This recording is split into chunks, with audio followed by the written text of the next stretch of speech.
The nut grove is empty, not just picked over, but stripped bare, as if a quiet, patient hurricane has passed through. Na, the old male, leader of his small clan of Australopithecus, feels a cold knot of dread tighten in his gut. For generations, this grove has been their salvation in the dry season, a reliable bounty of hard-shelled calories.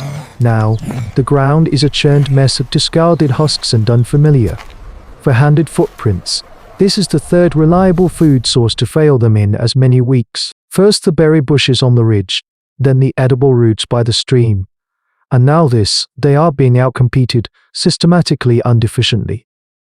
The culprits reveal themselves as the clan moves toward the river. They are a troop of baboons, but larger and more aggressive than any Na has seen before. A huge male, his silver-backed mantle of fur shimmering in the harsh sunlight, sits on a high rock, surveying the territory with an air of absolute ownership. Below him, his troop moves with a disciplined, unnerving purpose. It is their organization that is so unsettling. Sentries are posted on high ground, their sharp barks echoing warnings.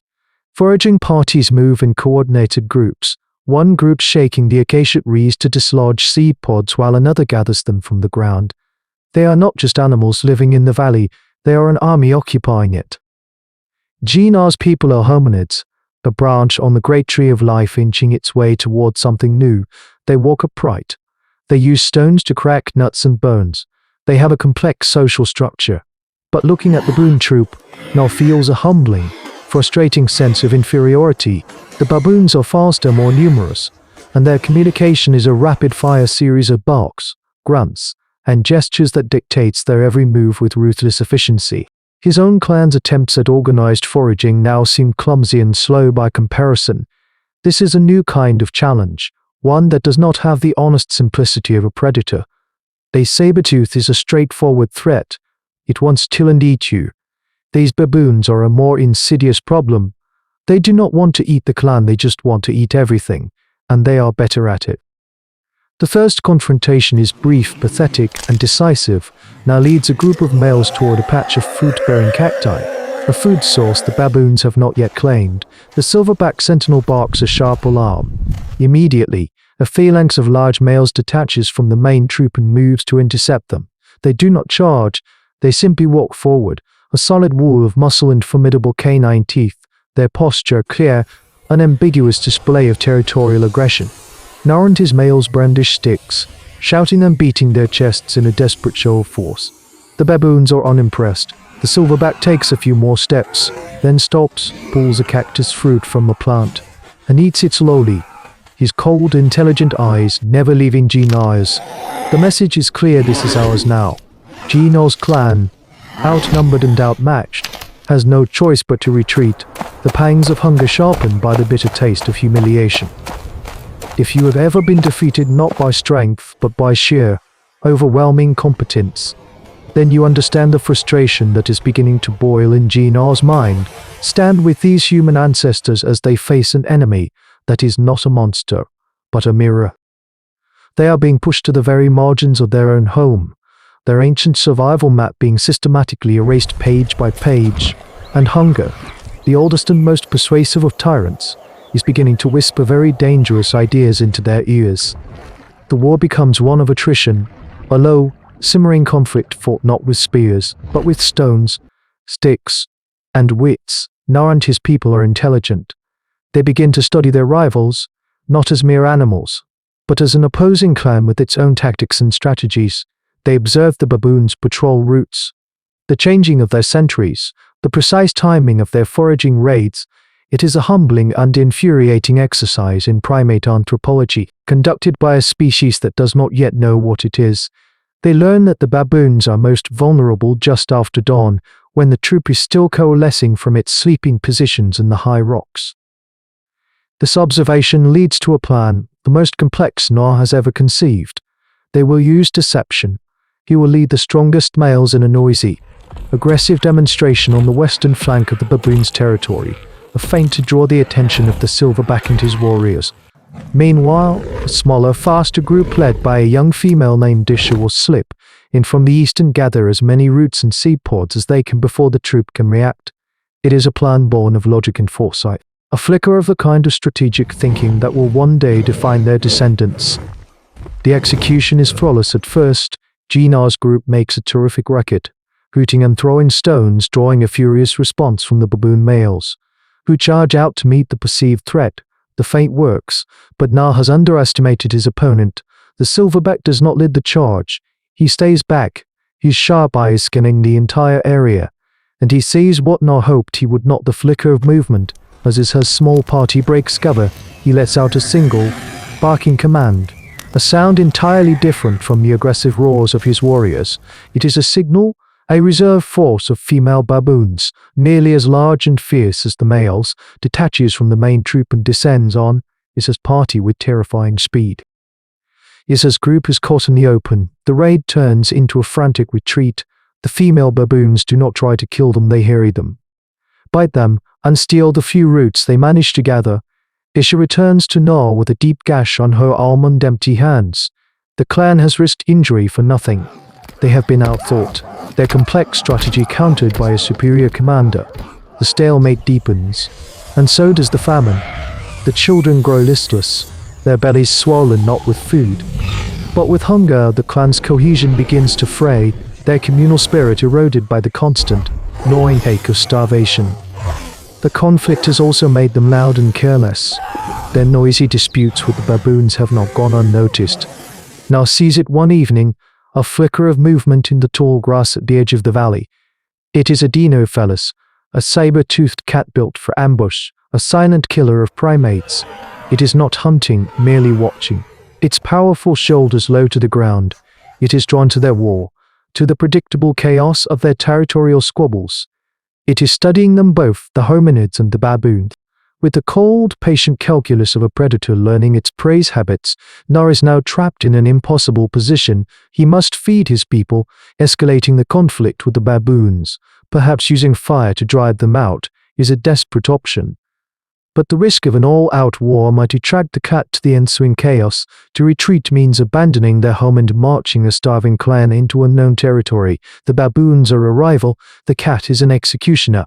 And Na, leader of a people on the brink, must choose which death to face. The choice is made for them. The Dinofelis does not wait for an invitation. It strikes during the tense quiet of late afternoon. When the heat has baked the energy out of both clans, the cat's target is not one of Ginar's people, but a young baboon that has strayed a few feet from its mother, chasing a lizard near a thicket of acacia. The attack is a blur of spotted muscle and speed. The cat explodes from the tall grass, a silent, lethal missile. There is a single, piercing shriek from the young baboon, a sound of pure terror that cuts through the sleepy air.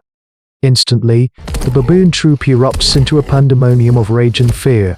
The silverback roars, a deep, booming challenge, and he and his warriors charge toward the cat, a wave of desperate, parental fury. But they are too late. The Dinofelis has its prey.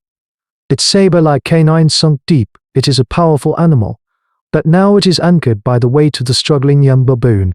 It cannot make a quick retreat, nor watches the scene unfold from the relativity of the rock shelter 50 yards away. His first instinct is pure, unadulterated relief. The predator has chosen their enemy. This is their chance. While the baboons are occupied, his clan could slip away, raid the undefended nut grove, and be gone before the chaos subsides. It is the logical, strategic move. But Isha is beside him, her hand gripping his arm. She points with her chin, not at the mother of the captured baboon. The female is running in frantic, helpless circles, her cries a sound of raw, unthinking grief that transcends species. It is a sound Na understands in his own bones. He looks at the faces of his own clan, at the mothers clutching their own children. Their expressions a reflection of the baboon's agony in that moment. The baboons are not a rival army.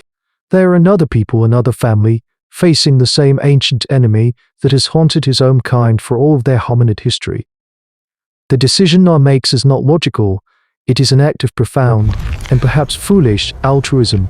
He grabs the fire stick from the heart of their camp, a smoldering branch of hardwood. He lets out a sharp cry, a command to his own males. They understand immediately. They grab their own sticks and stones and, following Na, they charge not toward the baboon's food, but toward the predator. They run toward the danger. A small, upright troop of hominids, screaming and brandishing the smoking branch. The fire is not a weapon, not yet, but the smoke and the unfamiliar, charging forms of a second enemy are enough to momentarily confuse the Dinofelis. Its hunter's focus has broken. It is now facing a threat from two directions, a display of agonistic behavior from multiple species that it has never encountered. It makes a predator's choice a guaranteed meal. It is not worth a potential injury. With a snarl of frustration, it releases the now limp body of the young baboon and vanishes back into the grass. A stunned silence falls over the clearing, broken only by the mother baboon's whimpers as she rushes to her fallen child. The silverback and his warriors stop, their chests heaving, and stare at Gino's clan. Now stands his ground, the smoking stick held high. He has not made a friend, but he has earned something far more valuable: respect. The silverback lets out a low, rumbling grunt, not a threat, but an acknowledgement. He turns and herds his troop away, leaving the clearing and the small patch of edible roots near it to Gino's people. The war is not over, but a truce, born of a shared and terrible fear, has been declared. In the days that follow, a new and fragile order settles over the valley. The baboons do not surrender their territory, nor do the hominids. Instead, a boundary is established, an invisible line drawn by the memory of a common enemy and a single, inexplicable act of empathy.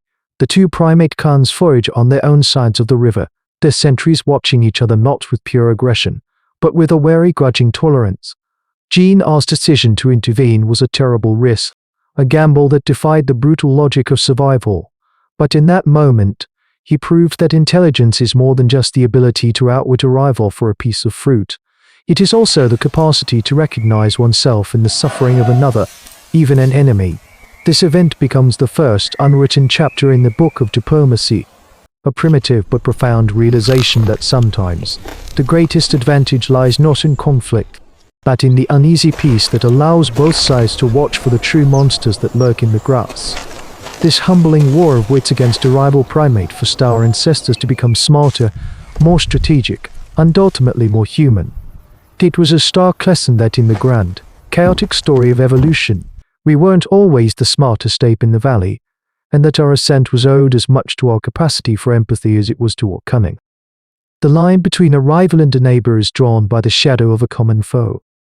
But how long can a truce hold when the rains fail to come?